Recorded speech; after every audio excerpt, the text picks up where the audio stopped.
looking opening, but Singleton brings it away for Bradford. There's only Ellis with him at the moment though, and he's played it straight to Redford. And an offside flag this time against John Thomas. Saturday, May 11th, 1985. A soccer match is underway in Bradford, West Yorkshire, England, between the visiting team Lincoln City and the home team Bradford City, a group riding the high of having just won their divisional championship in the week prior. This was the season finale for the club, one last match for the team and the fans to cap off what was otherwise a historic run. However, it wasn't just the season that this game would mark the end of.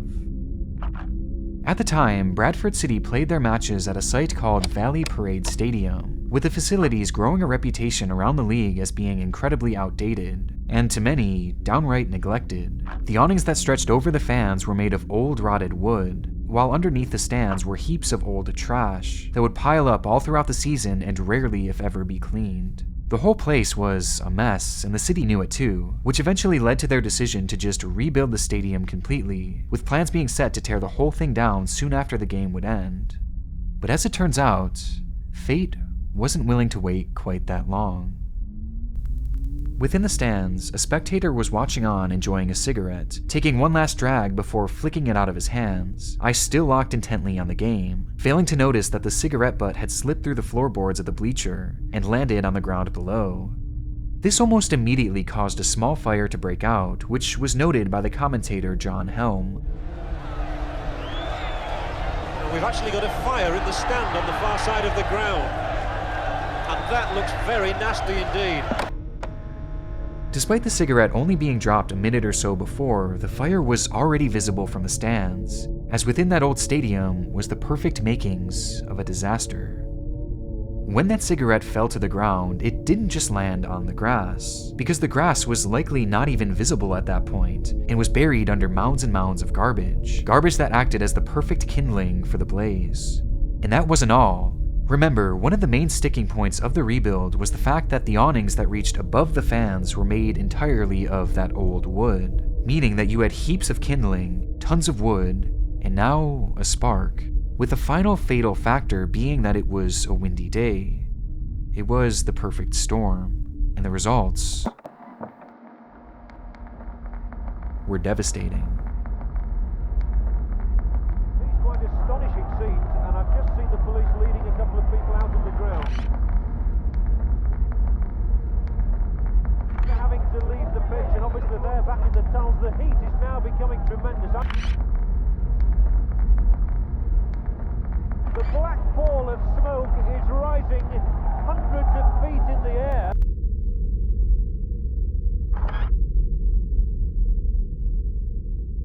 It took approximately 3 minutes for that small fire to engulf the entirety of the stands, as the black smoke billowed into the sky and the crowd desperately rushed to the field to get away from the heat.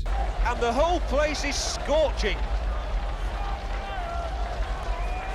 They've been talking about having a new ground at Valley Parade. They might soon have to have one, because this is the day that Valley Parade Football Club, the football ground, is burning down.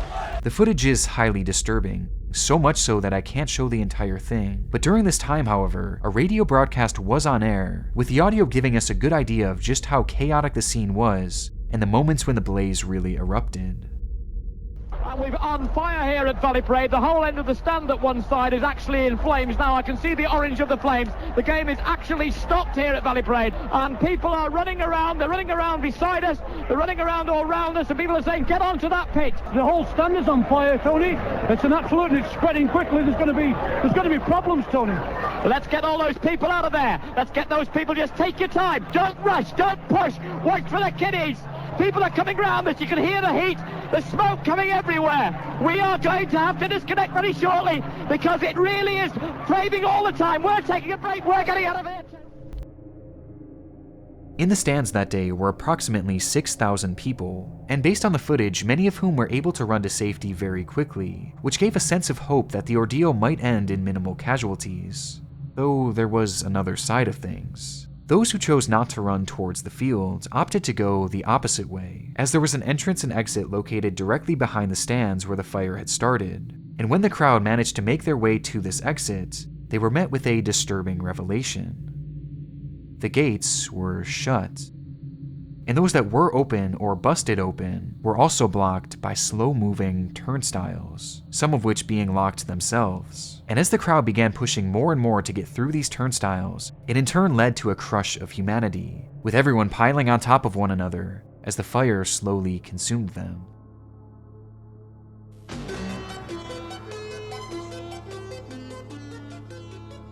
When the smoke cleared and the bodies were counted, 56 had tragically lost their lives, while another 265 were left with serious injuries, with the tragedy leading to numerous new safety standards for soccer stadiums across the country, as Valley Parade's notoriously bad reputation had finally caught up with it on its very last day of operation, marking one of the deadliest days in the world of soccer, and one of the darkest moments in television history. Bodies are being dragged away from that stand. That recorded the man's actions as he was taping a special program.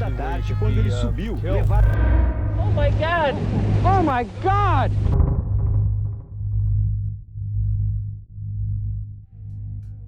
Before we dive into our next case here, I want to first thank today's sponsor, Aura, for helping to make content like this financially viable. It seems that in this day and age of technology, there are people lurking around every corner looking to exploit you. And by far one of the most stressful examples of this is spam phone calls. I mean, it's gotten to the point with me where I never even answer my phone unless I have their number saved. Data brokers are making an absolute fortune selling your information to these robocallers and a slew of other scammers around the web, but Aura can identify these data brokers and submit opt-out requests on your behalf, as they're actually legally required to remove your information if you ask them, but they obviously make it really hard and in some cases almost impossible. But don't worry, Aura has your back and they will do it for you. Which also extends to those spam emails as well, which has been an absolute game changer for me. And their services extend far past this, as Aura will give you easy access to parental controls, an antivirus, a VPN, password management, identity theft insurance, and much, much more. They'll even scan the dark web for you to see if any of your information might be floating around out there. And in doing so, they can help by changing your stolen passwords for you, scrubbing data where possible, and offering a multitude of other solutions depending on your situation. Aura truly is your one-stop shop for safety and peace of mind on the internet. So you can either keep letting people exploit and profit off your private information, or you can go to aura.com/Nick Crowley for a free 2-week trial, which will also be linked right down below in the description. Alright, thank you guys, and back to the video.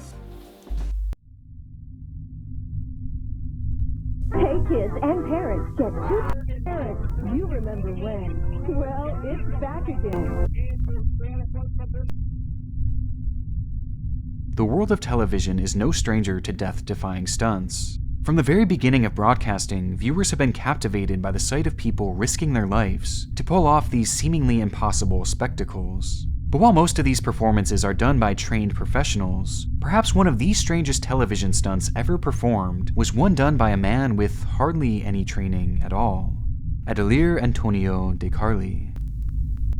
Born in Pelotas, Brazil, Adelir felt a calling early in his life to dedicate himself to God. This eventually led to him becoming a Catholic priest, where he developed a deep connection with those in his community. To many, Adelir was considered a man of the people, someone who had a passion for religion and a goal to make it accessible to as many people as possible, which is where he developed the idea for his most infamous project. Near his home in Brazil was a popular port city named Paranaguá, which saw the import and export of a vast array of goods, making it a central hub for truckers to drive to and from on a regular basis. But Adelir began to realize that for these truckers, the vast majority of their lives were lived on the road, and this rarely, if ever, allowed them to practice their religion. This revelation inspired Adelir to start putting together plans to build a chapel at a trucker's rest stop right in Paranaguá, which would allow for drivers to stop and worship while on the road. In theory, this seemed like a great idea, and one that the community could easily rally behind, though there was just one issue: the money.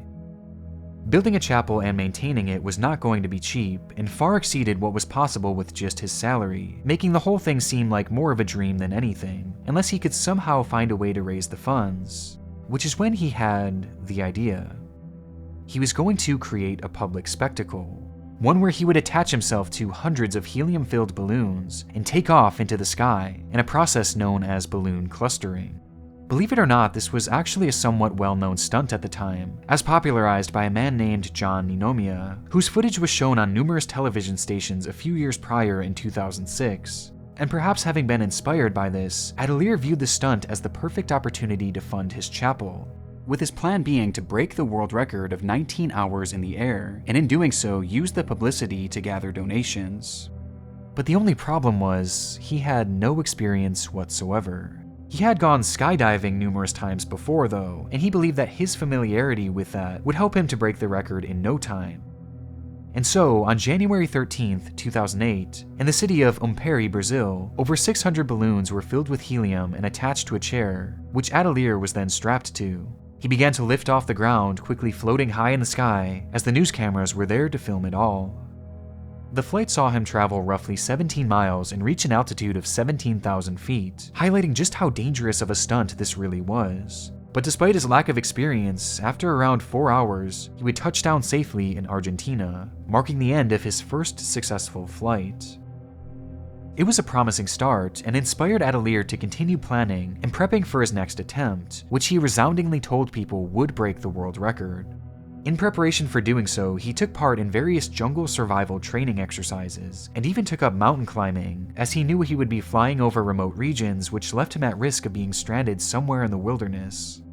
To further aid in this, Adelir would also have a satellite phone and a GPS which he would use in tandem to help track his location and call for assistance should things go awry.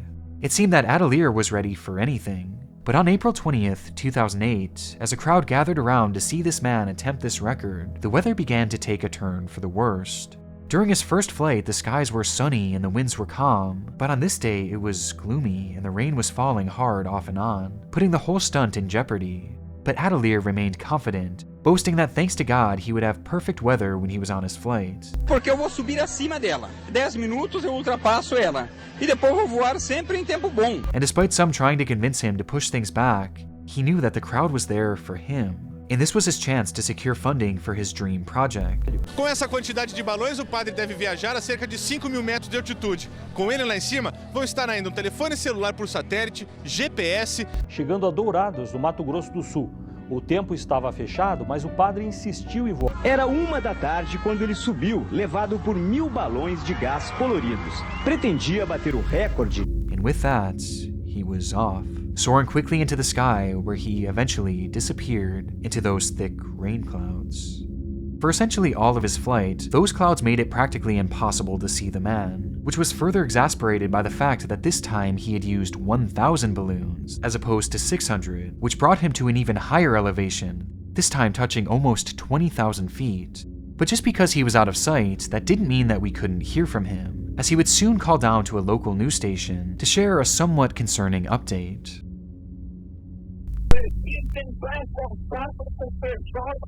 Aqui me ensina a operar esse GPS aqui para dar as coordenadas pela altitude e longitude, que é a única forma que alguém opera pode saber onde eu estou.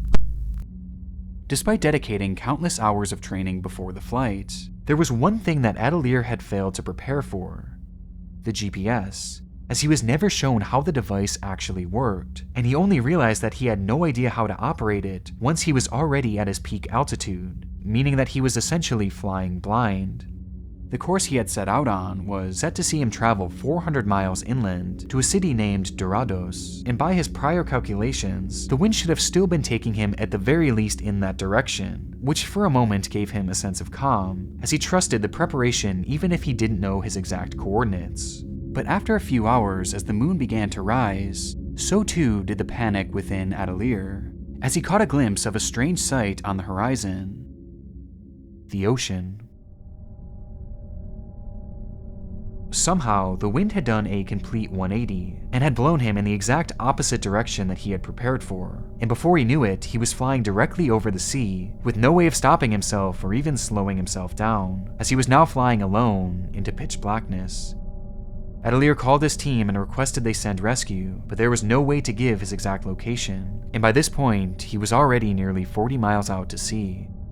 After being just 8 hours into his 20-hour flight, the ground team would lose contact with Adelir after receiving a message from him begging for his rescue, and he would never be heard from again. Up, up, and away. A Catholic priest trying to break a record for most hours flying with helium-filled party balloons vanishes into thin air.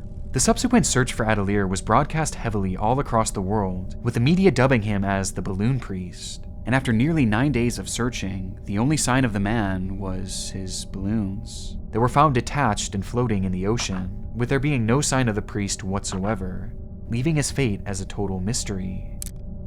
At least at the time. On July 4th, 2008, a tugboat sailing off the coast of Mackay near an offshore oil rig would spot something floating in the water, and upon closer inspection, it would be identified as a body. Or at least part of one, given all that remained was the subject's lower half.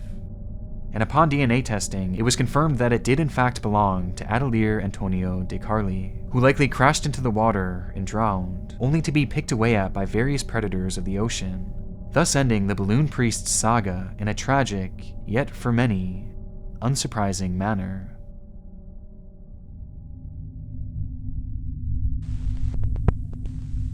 Night is the most dangerous time for pedestrians along streets and highways. To be on the safe side, walk facing traffic and wear light-colored clothing for quicker recognition by approaching drivers. Now, once you get into a car with somebody, you're at their mercy. If your car should become disabled, the rule of thumb is stay inside. There are signs you can get to put on the back window to summon for help. It was the waning days of 1986. News station NBC7 San Diego records and broadcasts a PSA segment about safety on the roads, and specifically what to do if your car breaks down at night. This may seem like a fairly random topic, but for residents of San Diego, fears were rising over just how safe their highways were, as just a few days prior, a 20-year-old college student named Cara Knott had gone missing, only for her car to be found pulled over onto the shoulder of a tall bridge, where underneath, police would find her body, having been strangled brutally and tossed over the side to the ground below. Understandably, residents were concerned, with many assuming that she had ran into car troubles and likely exited her vehicle to get help, only to be kidnapped and killed by a nearby motorist. And due to this, NBC7 thought the segment would be effective in educating those out there, in the hopes of avoiding another situation like Cara's, especially considering at this point, her killer was still somewhere out there. For the video, they even had a highway patrol officer come out to share his tips. Being a female, you could be raped, robbed if you're a male, all the way to where you could be killed. Once you get in that other person's car, you're at their mercy. As well as a man whose car had broken down when they were filming. Do you realize how dangerous it is? Yes, I realize. In fact, I was putting the gas in, and an 18-wheeler came by and almost blew me away. Overall, the segment appeared relatively harmless, with the main messaging being to contact authorities and wait for their assistance rather than trusting a stranger. But still, this did little to calm the public's nerves, as paranoia rippled through the community, and speculation began to run rampant on who was responsible for Cara's death, which is when disturbing allegations began to emerge. Following this report, 24 separate women would come forward to share their bizarre encounters that they had had on that very same road in which Cara was found. The girls claim that they were pulled over by a police officer who interrogated them in their cars for upwards of 2 hours. And the questions being asked during this weren't even relevant to the alleged violations they had committed. Instead, they were more personal, sometimes even sexual, as if the man was trying to seduce them. And it got stranger from there, as when looking into that cop's work record, it was discovered that he was on patrol the night in which Cara had gone missing, and he just so happened to be working that very same stretch of highway. And making things even more concerning was the fact that underneath Cara's fingernails were traces of what appeared to be fabric that matched the material used to make police uniforms. And hidden in the officer's trunk was heavy rope, with it eventually being revealed that Cara had rope marks around her neck, implying that that's how she was killed.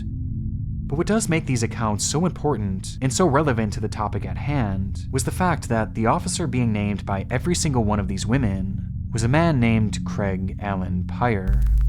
Spotting pedestrians at night is difficult, particularly. Now, once you get into a car with somebody, you're at their mercy. Because if you do decide to walk, the CHP says you never know who you may meet along the road. Anything could happen. The very same officer that was shown in the local news report.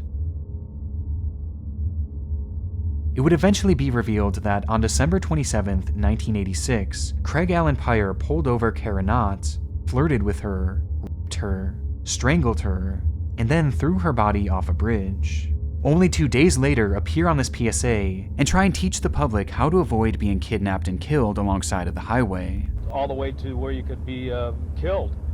Once you get in that other person's car, you're at their mercy. If strangers should offer assistance, tell them to call police or the CHP. Just stay in the vehicle, lock all the doors, turn on the emergency flashers, and wait for help to come. It's so incredibly haunting to watch this segment back, especially considering what he's saying, knowing that he was quite literally the cause of the crime that inspired the segment to begin with. Just 2 weeks after the program aired, Officer Craig Peyer would be arrested for the murder of Cara Knott, where he was eventually sentenced 25 years to life in prison.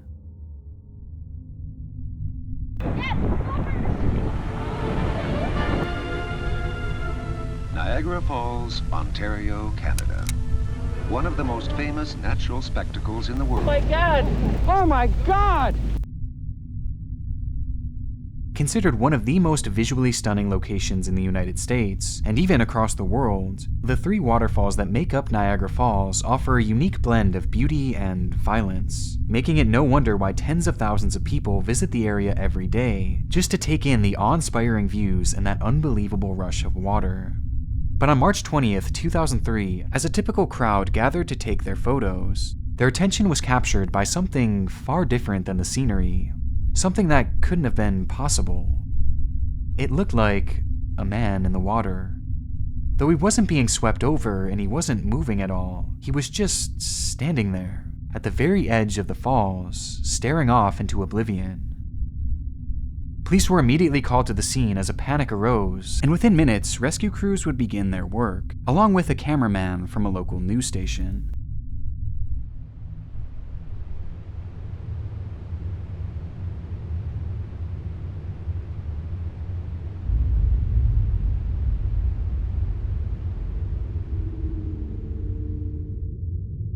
The footage shows what should have been an impossible scenario, as an unnamed 48-year-old man was standing at the edge of the most powerful waterfall on the planet, somehow staying balanced and remaining fully calm, despite being just 1 foot away from dropping over 180 feet to certain death. Unsure of how the man had ended up in the water, or how it was even possible for him to stay upright, rescue workers sprang into action with 2 men, Pop Moriarty and Gary Carella, sliding into the water and attempting to walk towards him. But even for them, the current was just too much, forcing them to almost immediately turn back, while the man yelled to them that he was losing his strength and to not let him go over. To aid in the rescue, a helicopter was sent in to try and airlift the man up, but immediately the force of the rotors began to create strong gusts of wind, leading to this.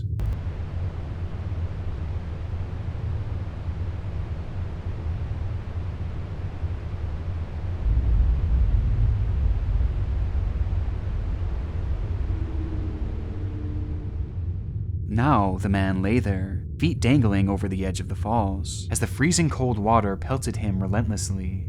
By this point, that man had already been in the water for over 1 hour, and his grip was slowly slipping. And so, in a last-ditch prayer, a rescue worker inside the helicopter decided to toss a life preserver, knowing that this would likely be their final shot at saving him.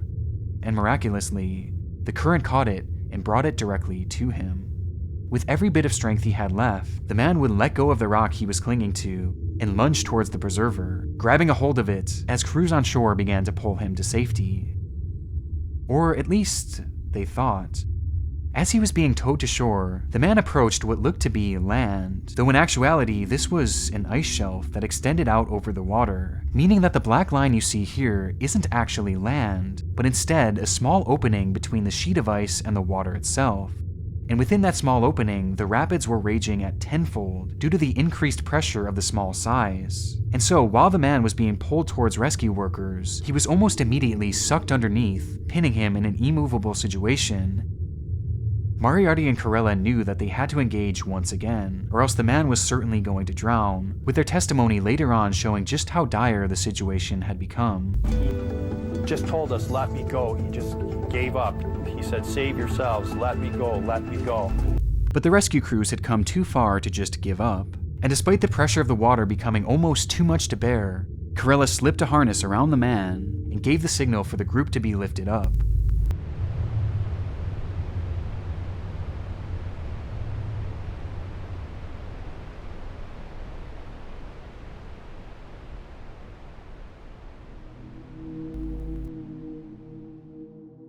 Somehow, they had all done the impossible, and with the victim now on solid ground, he was taken to a nearby hospital where, despite suffering from severe hypothermia, he would go on to survive, making it one of the most incredible rescues ever shown on television.